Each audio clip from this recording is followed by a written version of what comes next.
So the media is losing it right now over a new poll showing that Americans really don't have a lot of use for Dems. I mean, America's with Trump. Overwhelmingly. This is amazing. This brand new poll, I got to show you. Actually, there's two of them. There's one from CNN and there's another one from NBC.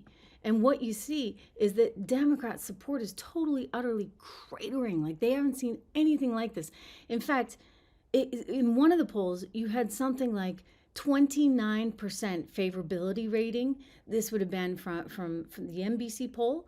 29% favorability rating, and they haven't seen anything like that since around 2000. No, like ever. What am I saying? They've never seen anything that low. That's the lowest it's ever been, ever since they've been keeping track of this stuff. And what's amazing is how quickly it's gone down.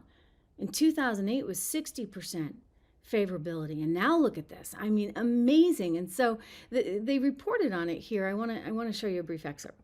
First of all, the mood of the country, this really jumped out. We ask folks, is it on the right direction or the wrong direction? That 44%, you say right direction, that's up since November. And if that doesn't seem like a lot, the last time it cracked 40%, you got to go back to 2012. The last time it actually hit 44 or higher, January of 2004. So a lot of this is Republicans, but independents, that number is also up since the election on the direction of the country. Okay, yeah, I mean, the direction of the country is doing pretty well. Just look at egg prices, right? They're coming down, down, down. You look at inflation that's been falling, whether you want to talk about CPI, whether you want to talk about PPI, whether you want to talk about egg prices. Greg Williams pointing out, right, quote, we support the rule of law, LOL, with the left supporting the gangs, LOL, okay, right? Like, I mean, this is one that they're just not going to win any friends on, certainly from the American voting population. And so I think that the media just doesn't quite know what to do with this. Like, really and truly, Democrats have no support from middle America. So it was amazing. They got into this on MSNBC this morning.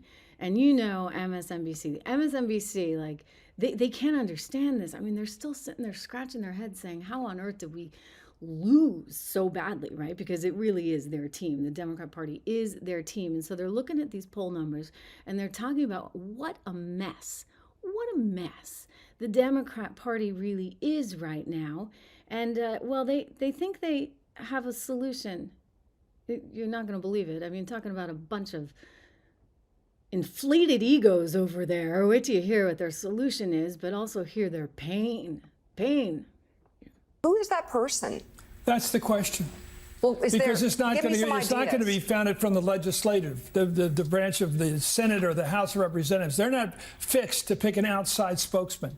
Schumer's not an outside spokesman. Hakeem Jeffries turns out not to be an outside spokesman. So somebody has to come up. Chris Murphy's tried to do it, but he doesn't have the stature or the authority to do it. He's just another senator. Buttigieg? He's got the skills. Maybe, but he's running for president. He is running for president. Oh, but that may be. Well, I mean, I think that's a fact. I don't know why they haven't put together a group and said, you guys, you people, speak for the party. Get out there and do that. I mean, I agree with you on Schumer. The Schumer question is a small part of this. Yeah. But, you know, if you talk to people on the very progressive side of the Senate, they'll tell you it's a close call. It's a close call. And by the way, if we're sitting here 2 months after the government shut down and it's all being blamed on Democrats, the numbers will even be lower than we just saw. That's why I agree. There should be an exciting construct in which they push back on facts. Just stick to the facts. I don't want to hear your feelings, especially from far left-wing Democrats. I don't want to hear laughing or, you know, derisive laughter. I don't want to hear anything except the facts and where the Republican Party. You were so right about that. I don't want to hear your feelings. The derisive laughter, the way you use laughter to insinuate an attack. No. And you don't even laugh. People both sides do this. Yes. They laugh in a kind of a humiliating way about their opponents instead of, you know, you watch Gutfeld at night. All it is making fun of Democrats. Yeah, if you're triggered, I don't want to hear it. I want to hear the facts. I want to hear where our democracy is slowly being broken down, how and why. I want to hear it from Democrats. I want to hear it from a very inspiring figure who can stand up for democracy and put all the garbage, all the bickering, all the name calling, all the emotion aside and stand up just for the country. That's us, not them. I mean, just to be, nobody cares what the Democrats say right now because the Democrats have no power. If anybody's going to be bringing the facts and have any credibility to do it, what little credibility we have left, it's us in the media, it's us in civil society. The idea that before a primary, there is some Democrat who is going to rise up and save us, some Buttigieg, Westmore, Josh Shapiro, Gretchen Whitmer, it won't happen. Okay, so there's a few things to unpack. Are there not there? I mean, first of all, she seemed like she was about ready to cry. I mean, that was like a total meltdown. We need facts, we need facts, we need facts. We don't need hysteria, we don't need crying. And I'm like, aren't you about to cry? Like, get a hold of yourself. It's only 6 a.m. or whatever it is when they're on. And then you got Ezra Klein there, who's, you know, maybe some independent journalist now. He's like published a book. I don't know what he's doing. I think he used to be at Time magazine. But anyway, he's on there as a guest. He's like, we're the answer. We're the answer. We self-important people. We're it. We're going to lead the way forward after she suggests all these other people and like nobody's going to work. So Ezra's like, it's us. I mean, just to be, nobody cares what the Democrats say right now because the Democrats have no power. If anybody's going to be bringing the facts and have any credibility to do it, what little credibility we have left, it's us in the media, it's us in civil society. The idea that before a primary, there is some Democrat who is going to rise up and save us, some Buttigieg, Westmore, Josh Shapiro, Gretchen Whitmer, it won't happen.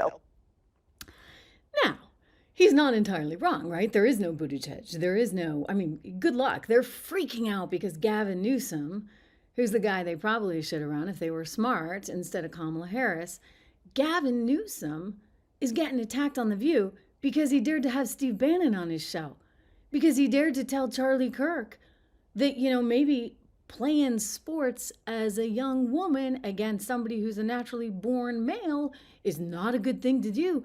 He got torn to shreds over that. And I'm like, okay, so like you guys just don't want to win, right? Like you want to take your ball and go home because you actually have some people in the Democrat Party that might be willing to actually stand up for something a little bit different. But no, Ezra, you think it's you.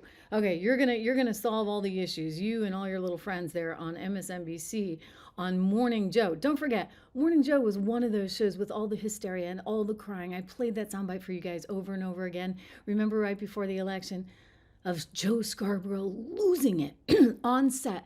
Well, actually, he was at some event with Al Sharpton and screaming on and on about Hitler and fascism and this, that, and the other. He was losing it, okay? So you want to talk emotion? Now she suddenly wants to get back to facts? I don't know. So was this a dig at AOC? Or was this a dig at some of her former co-hosts? I was kind of wondering that.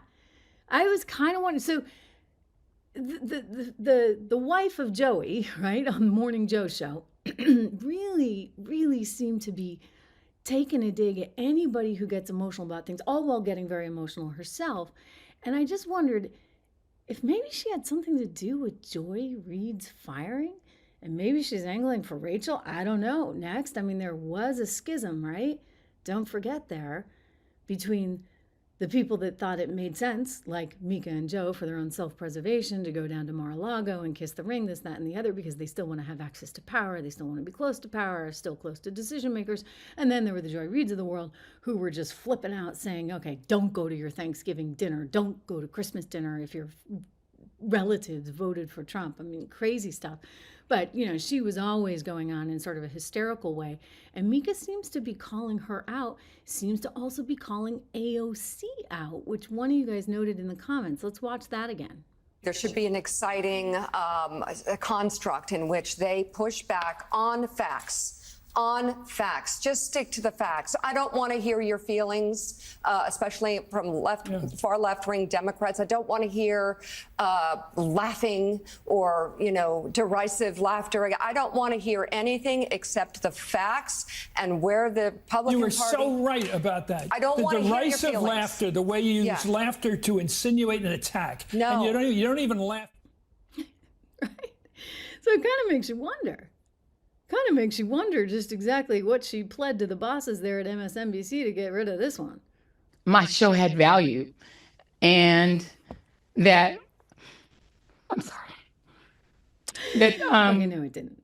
So I might actually be with Mika on that one, right? Like she wasn't doing MSNBC any favors. And there are a few others that were out as well. Lester probably for different reasons, but there were a few, this Iman guy. I don't know about Katie Fang. Maybe Jonathan Capehart was another that was sort of just over the top emotional about all these things. And I think that there is a desire among those on that morning show to try and remake MSNBC in a way that's a little less embarrassing, which is why they went down to Mar-a-Lago and why they're trying to think about, okay, what's next for the Democrat Party? And I'm sorry, guys, I don't think you get anything.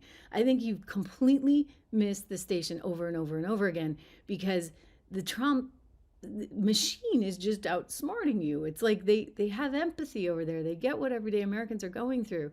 You sit there and try and tell us inflation is just in our head.